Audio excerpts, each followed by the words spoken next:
পেঁয়াজ রসুন ছাড়া কোনো চিকেনের ডিশ আপনারা কি কখনো ট্রাই করেছেন? আজকের রেসিপিটা কিন্তু স্পেশাল।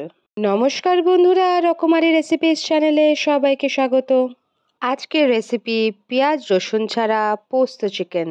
এই ডিশটি বানানোর জন্য প্রথমেই চিকেন ভালো করে ধুয়ে পরিষ্কার করে রেখেছি। 1 কেজি মতো চিকেন নিয়েছি। প্রথমেই চিকেন ম্যারিনেট করব। একটা গোটা পাতিলেবুর রস দিলাম 3 চামচ নুন, এরকম সাইজের 3 চামচ নুন, 1 চামচ হলুদ গুঁড়ো, 1 ছোট চামচ শুকনো লঙ্কা গুঁড়ো, দেব 1 চামচ কাশ্মীরি লাল লঙ্কা গুঁড়ো, 1 ছোট চামচ ধনে গুঁড়ো, 1 ছোট চামচ জিরে গুঁড়ো, 2 টেবিল স্পুন সর্ষের তেল, 200 গ্রাম টক দই। এইবারে ভালো করে সবটা মেখে নেব। দিয়ে দিলাম ছোট 1 চামচ গরম মশলা গুঁড়ো।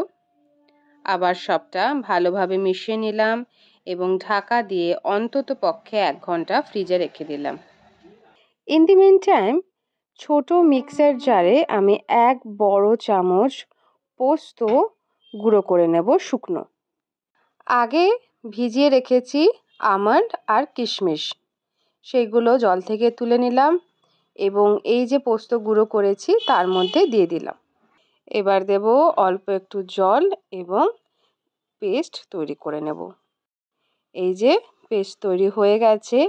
এই পেস্টটিকে আলাদা একটা বাটিতে নিয়ে নিলাম। দিলাম 1/2 টিস্পুন গোলাপ জল আর 1/2 টিস্পুন কেওড়া জল। সবটা ভালো করে মিশিয়ে নেব। এরপর শুরু করব রান্না। কড়াইতে নিয়ে নিয়েছি সর্ষের তেল, আর তেল ভালো করে গরম হলে দিয়ে দিলাম 1 টিস্পুন গোটা জিরে। ফ্লেম লো টু মিডিয়াম করে দেব। তেল গরম হওয়ার পরে দিলাম তেজপাতা, দারচিনি, 3-4টে লবঙ্গ, ছোট 1 টুকরো জয়িত্রীর ফুলের অংশ দিলাম আর 2টো এলাচ ফাটিয়ে দেব।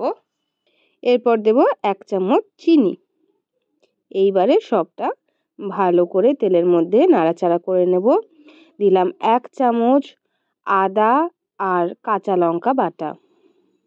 মিডিয়াম ফ্লেমে ভালো করে নাড়াচাড়া করে নেব এবং আদা এরকম ভাজা ভাজা হয়ে গেলে গ্যাসের ফ্লেম লো করে দেব। ম্যারিনেট করে রাখা চিকেন দিয়ে দেব তেলে। মশলাটা গরম জলে ধুয়ে দিয়ে দেব কড়াইতে। মশলাটার মধ্যেই কিন্তু সব ফ্লেভার আছে, তাই ওটাকে কিন্তু ওয়েস্ট করা যাবে না।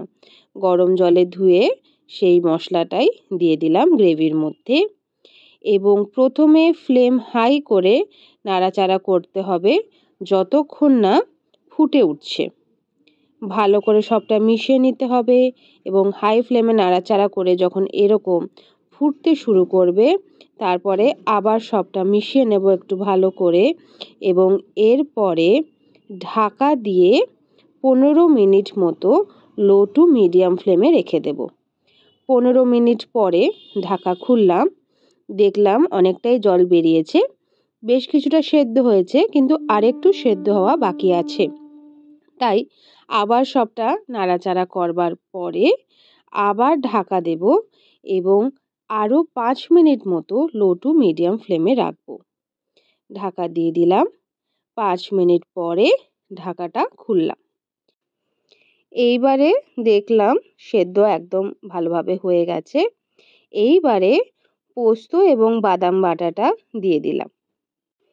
একটু গরম জল দিয়ে বাকি যেটুকু লেগেছিল সেটাও গুলে আমি গ্রেভির মধ্যে দিয়ে দিলাম।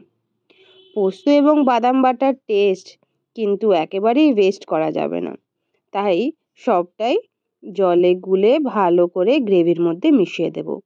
লক্ষ্য করো গ্রেভির কনসিস্টেন্সিটা কিন্তু ঠিক হয়ে গেল। ফ্লেম থাকবে মিডিয়াম। অপেক্ষা করতে হবে একবার ফুটে ওঠার। এই যে ফুটতে শুরু করেছে, উপর থেকে ছড়িয়ে দিলাম গরম মশলা গুঁড়ো, সবটা ভালো করে মিশিয়ে দিলাম। এইবারে কাজ শেষ, গ্যাস করে দেব অফ। রান্না একেবারে রেডি। সাদা ভাত হোক কিংবা পোলাও কিংবা ফ্রাইড রাইস, সব কিছুর সাথেই পেঁয়াজ রসুন ছাড়া এই পোস্ত চিকেন কিন্তু অতুলনীয় কম্বিনেশন। আশা করি এই নতুন রেসিপিটি আপনাদের ভালো লেগেছে। ভিডিওটি সম্পূর্ণ দেখার জন্য অসংখ্য ধন্যবাদ।